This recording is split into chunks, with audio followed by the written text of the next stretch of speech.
Si Pastor Apollo C. Kibuloy, angayan nga dapat suportahan ug makalingkod sa Senado. Ngano?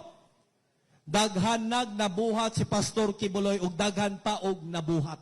Duna siya Exhibit A, nanay resulta, nanay resibo. Nakaadto mo sa compound sa Kingdom of Jesus Christ, sa Tamayong, Prayer Mountain, sa Glory Mountain, parte kanindot. Diri sa compound sa Davao City, dapit lang sa Davao International Airport. 30 hectares na siya.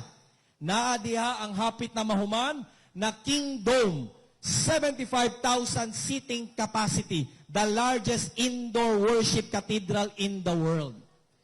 Darbo na nato nga taga Mindanao. Naapo diha ang Jose Maria College Foundation Incorporated, eskwelahan na. Diin, libuan ka mga scholar, gipa-eskwela ni pastor, libre. O usana ko nga gipa-eskwela ni pastor, nga libre, walay bayad. Gikag elementary, high school, college, magmasteral ka, magdoktoral ka, libre. Dili ka pangutanon, unsa imong relihiyon, unsa imong tinuhuan, dato ka, pobre ka, tagalayo ka, tagadun, dili. Basta nanginahanglan ka, tabangan ka ni pastor without string attached. Ni ana si pastor pag siya mutabang.